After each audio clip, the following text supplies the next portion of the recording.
सर्वप्रथम यहाँहरू सबैमा जय मंगलको न्यानो अभिवादन टक्र्याउन चाहन्छु। म रिन्छेन दोर्जे तामाङ हाल काठमाडौँ नेपालबाट आवाज मार्फत यहाँहरूको माझमा तरंगित भइरहेको छु। गत 29 अप्रिलदेखि नेपालको समस्त अहिन्दू मूलवासी मंगोलहरूको मुक्तिको निमित्त निर्भीकताका साथ डाक्टर गोपाल गुरुङद्वारा लिखित नेपाली राजनीतिमा अदेखा सच्चाई पुस्तक यहाँहरूको पहुँचसम्म पुर्याउने उद्देश्यले धारावाहिक रूपमा अडियो मार्फत सार्वजनिक गर्दै आइरहेको थिएँ।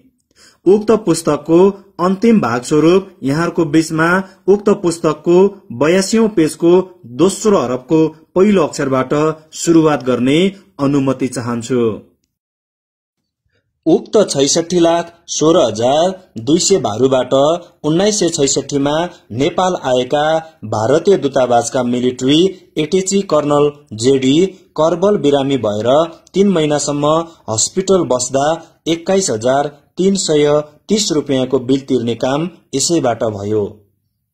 सीसीबी बार फण्ड नेपालबाट उक्त उल्लेखित सैनिक होस्टलको निम्ति त्यसताका 56,000 खर्चने काम भएको थियो। अब रु 90,000 रुपियाँ भारतीय दूतावास कम्पाउन्ड भित्र अफिस घर बनाउने काममा लगाइयो। 22,000 दुईवटा कार्यालयलाई र 46,000 पेन्सन बाँड्ने अफिसको निम्ति खर्च गरे। यद्यपि सो रुपियाँ भारतीय दूतावास बनाउनको निम्ति र मिलिट्री एटचीको लागि आएको होइन। 1960 मा त्यसै पैसाबाट नयाँ भवनहरू बनाउने काम भयो, जुन भवनहरू 1967 को जुन 5 तारिक भारतीय दूतावासले लियो। त्यसबाहेक 4,80,000 रुपियाँ खर्च गरेर 1963-64 मा पोखरा हाईस्कूल, आज पोखरा हाईस्कूलमा कतिजना सैनिकका छोराछोरीले फ्रीमा पढ्न पाएका छन् र हस्पिटलमा कतिजना सैनिकले फ्रीमा औषधि पाउँछन्। त्यसको निम्ति कुन संघ संस्था र राजनीतिक दलले आवाज उठाइदिएको छ। 20 लाख पोखरा हस्पिटलको लागि खर्चने काम भयो।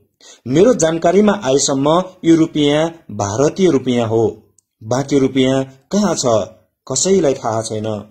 अर्को घटना फेब्रुअरी 1986 सम्मको पेन्सनमा पूर्व सेनाहरूलाई सेप्टेम्बर 1985 देखि जनवरी 1986 सम्मको पेन्सनमा 100 रु 25 कम बाँडियो। तिनीहरूले 170 को हिसाबले पाउनु पर्नेमा मात्र 145 को हिसाबले पाए।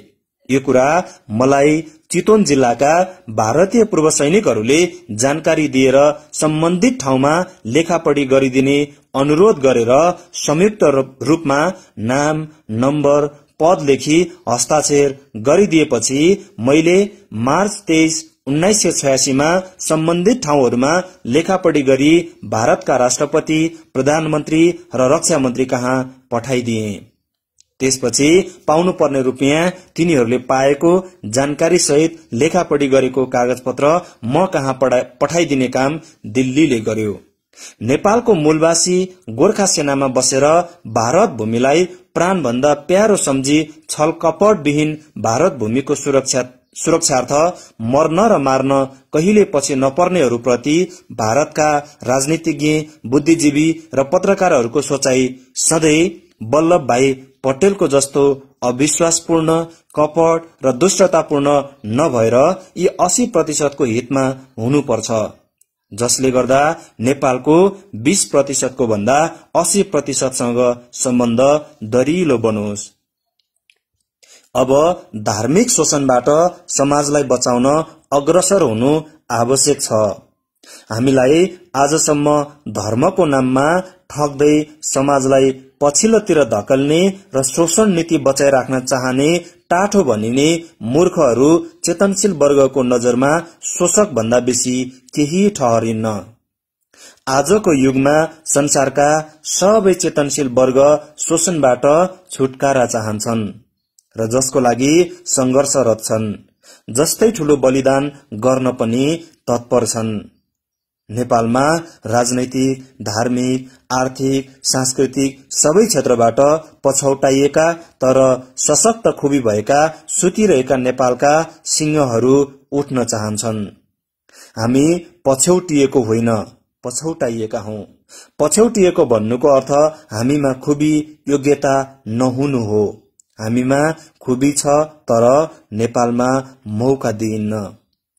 हामी हिन्दू नभएकाले र हिन्दूहरूबाट हाम्रो सब थोक लुटिएकोले अब हामीले हामी जस्तै हिन्दूबाट लुटिएका, शोषित भएका बुद्धिस्ट, बुद्ध हिन्दूको अन्ध विष्णु अवतार भन्नेहरू महामूर्ख कालिदासकै एक हो।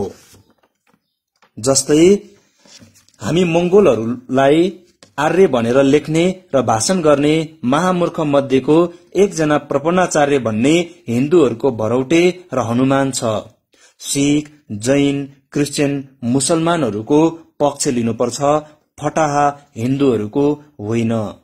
हिन्दूहरूले आजसम्म बुद्ध गएका बुद्ध मन्दिरहरू कब्जा गरी राखेका छन्। मुसलमानको बाबरी मस्जिद भत्काइदिए। नेपालको सैनिक क्षेत्रमा आफ्नो खुबीले पहिलो, दोस्रो, तेस्रो हुनेहरूको हालत के भएको छ यो त तिनै मौकाबाट वञ्चित भुक्तभोगीहरूलाई थाहा होला। थिबी लामालाई कुन स्थितिमा पुर्याइयो, तर इतिहास दोहोरिन्छ। हिटलर जस्तो नाजीवादी तानाशाही गर्थे। जर्नल पाउने राणाहरू ढले। ब्रिटिश साम्राज्यमा कहिले घाम अस्ताउँदैन भनेर गर्व गर्ने, थिचोमिचो गर्ने अंग्रेजहरू लखेटिए र सीमित क्षेत्रका हुन पुगिसकेका छन्। यसोसले हामीले हिम्मत हार्नु हुँदैन। हामीले आफ्नो मानिसलाई बिउझाउनु नै पर्छ र आँट, बुद्धि साथै खुबी भएका नेताप्रति एकताबद्ध हुनुपर्छ। त्यसको निम्ति आवश्यक परे कस्तै मोल पनि चुकाउनुपर्छ। हाम्रो भविष्य सुनौलो छ नेपालमा। घर घरलाई हामी पाठशाला बनाऊ र हामी आजका हाम्रा 14-15 वर्ष उमेरका केटाकेटीहरूदेखि उँभोकाहरूलाई बुझाऊ हाम्रो भाग्य कसले लुटेर आज हामीलाई यो स्थितिमा पुर्यायो र हामी आफ्नै मुलुकमा आज किन कमारो झैं बनिन परेको छ र अरूको मुलुकमा जानु परेको छ भनेर। हाम्रा घरहरूलाई पाठशाला बनाएर हाम्रा भावी पिढीलाई चिनाऊ हाम्रो साझा शत्रु को हो भनेर। हिन्दू धर्म, चाडबाड, संस्कृति छाडौं र आफ्नो जगाऊ जोगाऊ अँगालौं। अब आगामी पिढीहरूलाई यिनीहरूको धलीमलीबाट मुक्त गर्न हाम्रो राजनैतिक, आर्थिक, धार्मिक, सांस्कृतिक, भाषिक अधिकारको निम्ति जिउँदो मान्छे झैं बिउझौं, सिंह झैं गर्जौं, उठौं, सबै क्षेत्रबाट आफ्नो योग्यताले भ्याएसम्मको सहयोगमा लागौं। तब मात्र हाम्रो पिढीले सराप्ने छैन, धिक्कार्ने छैन र मार खान पर्ने छैन। जसरी आज हामीले हर क्षेत्रमा मार खाइरहेका छौं। हामीलाई तिनीहरूको स्वार्थ पूर्तिको निम्ति आमालाई बाँच्छु र बुवालाई काट्छु भनेर कसम खुवाउँदा त्यो कसम पनि खायौं, व्यवहारमा पनि उतार्यौं। अरूको बोक्रे प्रशंसामा हामीले रगतलाई पानी बनायौं। हामी मंगोललाई परस्परमा लडाएर भिडाउने षड्यन्त्र भयो र भइरहेछ। अब हिजोका घटनाहरूबाट पाठ सिकौं। कसरी परस्परमा लडाएर हाम्रो सबथोक लुट्ने काम भयो त्यो बुझौं। बाली, सुग्रीवलाई दुवै शक्तिशाली अनार्य परस्परमा लडाएर षड्यन्त्रकारी आर्य रामले कसरी लुकेर बाण हान्यो, धोका दिएर मार्यो। महाभारत र रामायणले तिनीहरूलाई सिकाएको पाठ नेपालमा आजसम्म हामीमाथि भइरहेको छ। त्यो षड्यन्त्रबाट बाँचौं र भावी पिढीलाई पनि बचाऊ।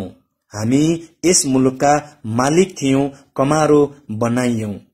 अब फेरि मालिक जस्तै भएर बाँच्ने प्रण गरौं र भावी पिढीलाई मालिक बनाउन जुटौं। नेपालमा एउटा सशक्त शक्ति छ, त्यो हो हामी मंगोल मुल्काको आजसम्म दुरुपयोग भएको शक्ति। त्यस शक्तिप्रति हामीले कहिले ध्यान दिएनौं, सोचेनौं र अरूकै निम्ति मात्र भयौं। हामीलाई दबाउन, लुट्न यिनीहरू पार्टीको हर सिद्धान्त त्यागेर एक हुन्छन्। त्यो निहाली नेपालको राजनीतिको वास्तविक अनुहारलाई उदाङ्गो पारेर हेर्दा यहाँको राजनीतिमा जुनसुकै व्यवस्था अथवा दल आए पनि यी दुवै हिन्दू आर्यहरूको हातमा सत्ता रहुन्जेल हाम्रो कल्याण र उत्थानका ढोकाहरू सधैँ नै थुनिने छन्। अब हामीले निर्णायक भूमिका खेल्नुपर्ने दिन आएको छ। हामीले सुग्रीवले जस्तो सानो सानो लोभमा दाजु मार्ने लोभी दुष्ट बन्ने कि आफ्नो भाग्यको निर्माण गर्ने अधिकार चाहने, यिनीहरूले खटाइदिएको खाने हनुमान बन्ने कि मान्छे जस्तो भएर बाँच्ने बचाउने, बाँदरको आफ्नो घर पनि बनाउँदैन अरूलाई पनि बनाउन दिँदैन भन्ने उखानको प्रमाण दिने, बृहत जनतालाई कुनै पनि पुलिस सैनिक शक्तिले सधैँ थिचेर पिसेर राख्न दबाउन नसकेको प्रमाण चीन, भारत र नेपालका घटनाहरूले दिएको छ। इरानी राजा शाह मोहम्मद रेजा पहलवीले बहुसंख्यक जनताको मागलाई दबाउन सकेन र मुलुक छाडेर भाग्नु पर्यो। उसले मर्नुको निम्ति 6 फिट जमिन खोजी हिँड्नु पर्यो। फिलिपिन्सका राष्ट्रपति मार्कोसले मुलुक छाड्नु पर्यो। विदेशमा दयनीय अवस्थामा प्राण त्याग्नु पर्यो। विश्वमा बहुसंख्यक जनता बिउजेपछि अत्याचारीको कुन हालत हुन्छ, यस्ता कैयौं प्रमाणहरू भेटिन्छन्। नेपालमा हाम्रो आफ्नो पिढीका छाना माना नाना र सर्वस्व लुटेर आफ्नै मुलुकमा शरणार्थी कमारो झैं बनिएर बस्नु परेको र 20% को दबदबा सहनु परेको हामी 80% मूलवासीले कहिलेसम्म टुलु टुलु हेरेर सहेर बस्ने? थोरै जनतालाई धेरै दिनसम्म अध्यारोमा राख्न सकिएला, तर धेरै जनतालाई धेरै दिनसम्म अल्मलाउन सकिन्न। यी बृहत र लडाकु शक्तिको असन्तुष्टता फुट्यो भने त्यो कुनै शक्तिले दबाउन सक्दैन र राष्ट्रिय समस्या बन्नेछ भन्ने सत्यलाई समयमा नै शक्तिले बुझ्नुपर्छ।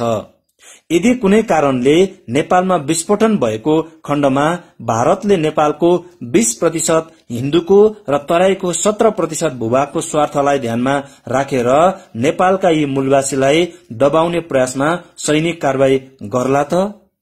मेरो विचारमा हिन्दूवाद भन्दा माथि उक्लेर सोच्न सक्ने भारतको नेताहरूले त्यस्तो अदूरदर्शीपूर्ण भूल यस कारणले पनि नगर्लान् कि नेपालका लडाकु गोर्खा भारतको सुरक्षाको निम्ति सीमा क्षेत्रदेखि लिएर भारतका राष्ट्रपति र प्रधानमन्त्रीको अंगरक्षकसम्म इमानदार र विश्वास भएर बसेका छन्। साथै शताब्दीदेखि शोषित पीड़ित गोर्खा भारतीय सेनासँग काँधमा काँध मिलाई भारतको सुरक्षाको निम्ति डटेर लड्दै आएका छन्। भारतीय सेना नेपालमा आउन सक्ने र यहाँका 20% हिन्दू र 17% तराई भूमिको पक्ष लिन सक्ने संकेत यहाँ किन दिएको हो भने हामी मंगोलहरू शक्तिशाली भएर राजनीतिक सत्ता हाम्रो हातमा आउने देखिएको खण्डमा शताब्दीौंसम्म एकलौटी राजनीति, अर्थनीति, धर्म, संस्कृति र भाषा लिपि निर्धक्क बलियो पार्न र फैलाउन पाएका यी दुवै श्रेणीका हिन्दू आर्यन र सबै राजनीतिक दलहरू त्यसरी नै सुसंगठित रूपमा एक भएर समस्त शक्ति हाम्रो नरसंहार गर्न जुट्नेछन्। जसरी वर्तमान संविधान धर्मनिरपेक्ष नबनाउन र हाम्रो राजनीतिक दल नखुलोस् भनेर गरिएको षड्यन्त्रमा कांग्रेस, कम्युनिस्ट र मण्डले पार्टी, राजाको पार्टी एकजुट भए। यिनीहरूको माझको लडाई राजनैतिक सत्ताको हो, कुर्सीको हो भने हामी मंगोल नेशनल अर्गनाइजेशनको लडाई यहाँको मूलवासीको हर क्षेत्रको अधिकारको हो। त्यसबेला यिनीहरूले भारतीय शक्ति सहयोग पाउनेछन्, सैनिक सहयोग माग्ने छन् र नेपालको राजनैतिक परिवर्तनमा भारतलाई महत्वपूर्ण चासो पनि रहनेछ। हिन्दू राष्ट्र राख्न चाहने दुष्ट प्रवृत्तिकाहरू झन सजग हुनेछन्।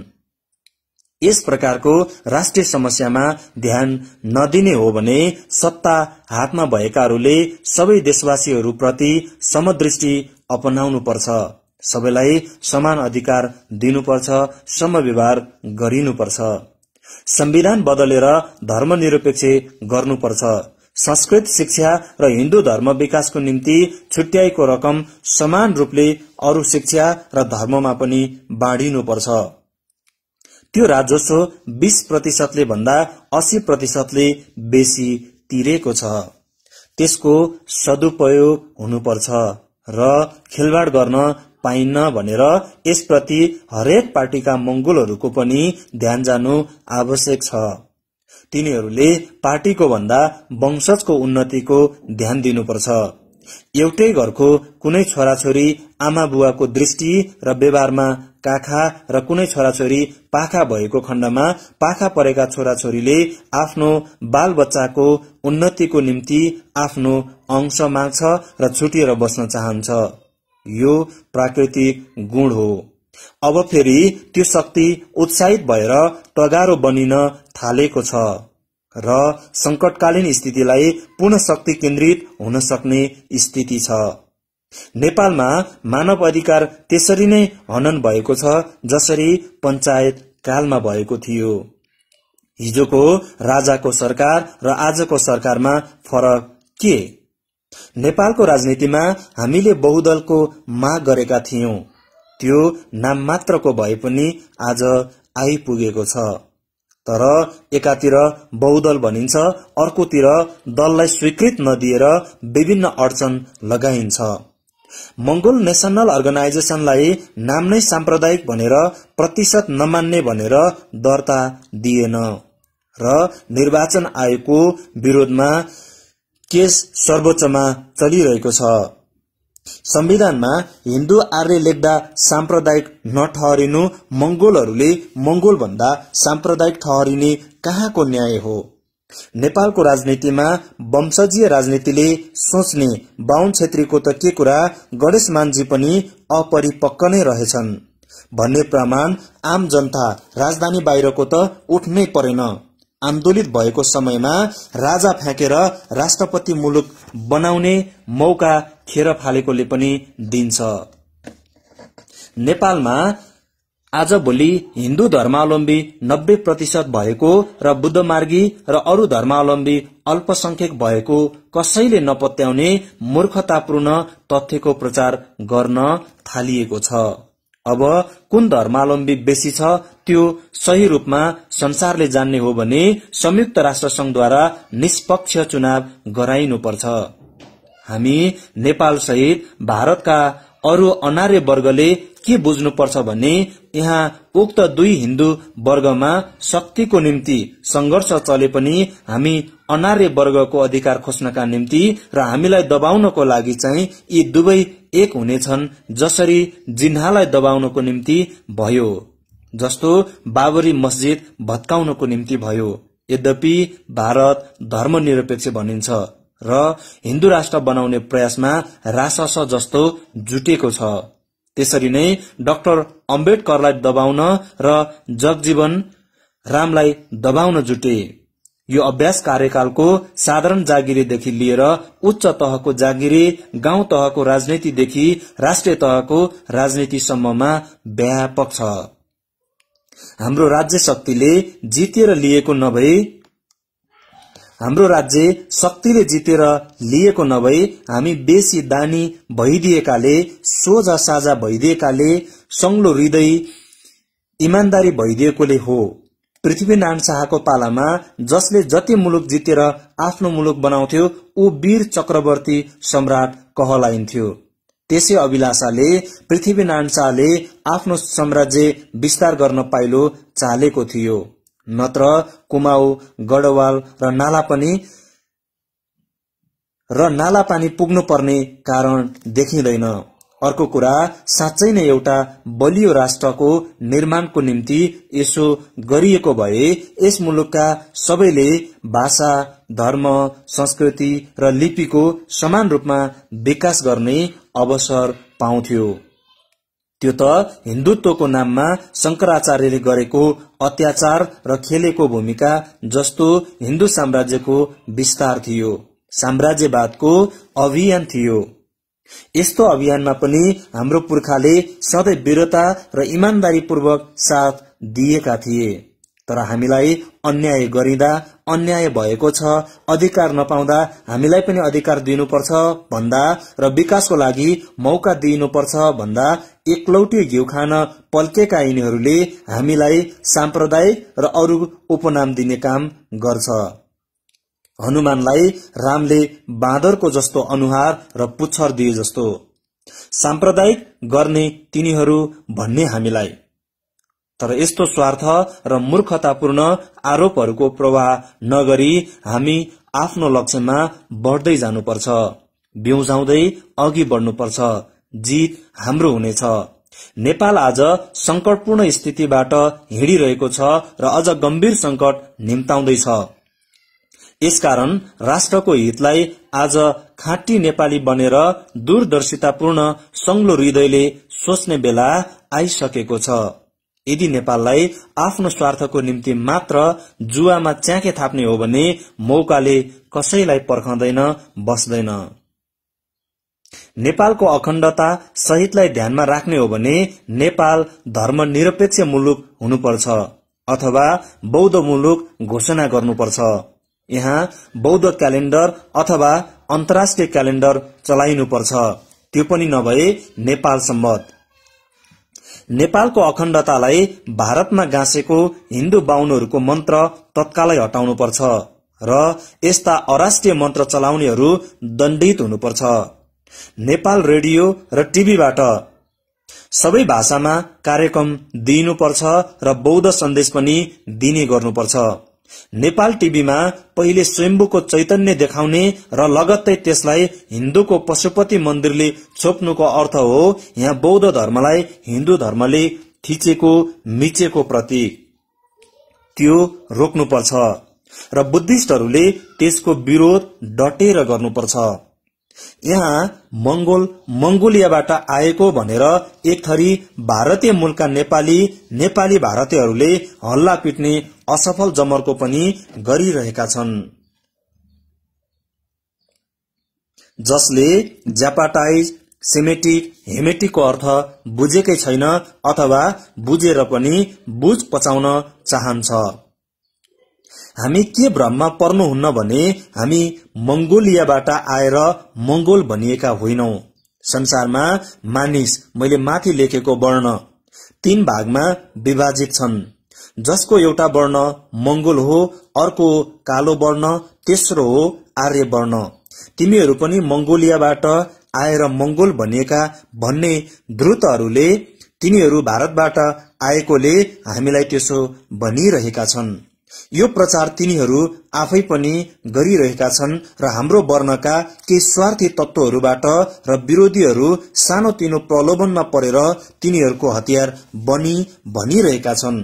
मंगोलियाबाट आएर मंगोल भन्ने हिन्दू मूर्खहरू र त्यस्ताका पुच्छरलाई भन्नु आवश्यक छ भने तिनै हिन्दूहरूको महाभारत र रामायणमा लेखिएका किराँत हामी हौं र आज हामी यो हिन्दूहरूको घृणित शब्द किराँती भन्न नचाहेर मंगोल भन्दछौं। महाभारत 1000 वर्ष पहिले हिन्दूहरूबाट नै लेखिएको हो र त्यसमा हाम्रो वर्णन छ भने कसले सिकायो मंगोलियाबाट आएर मंगोल भनिएको भनेर? संसारको वर्णभेदमा हामी संसारभरका मंगोल सेमेटिकमा पर्छौं। बाहुन क्षेत्रीहरू ज्यापाटाइजमा र कालो वर्णकाहरू हेमेटिकमा पर्छन्। 1955 मा महेन्द्रको कलकत्ता भ्रमणको समयमा त्यस ताकाका पश्चिम बंगालका डाक्टर हरेन कुमार मुखर्जीको प्रतिउत्तर भाषणमा कुन भावनाहरू कसरी व्यक्त गर्ने काम भएको थियो त्यसलाई गहिरिएर हेर्नुपर्छ र भुल्नु हुँदैन।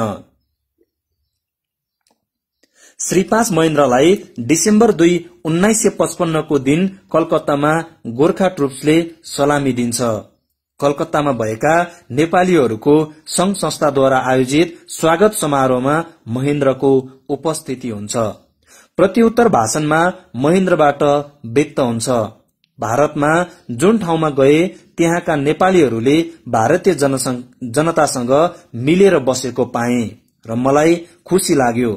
इन्डियन फरेन अफेयर्सको तर्फबाट फिर्फोमा मुखर्जीले भन्नुभएको थियो, पश्चिम बंगालका मैदानवासीहरूले आफ्नो पहाड़वासी दाजुभाइहरूप्रति जो प्रत्यक्ष वा परोक्ष रूपमा नेपाल नरेशका प्रजाहरू हुन् स्नेह देखाएका छन्।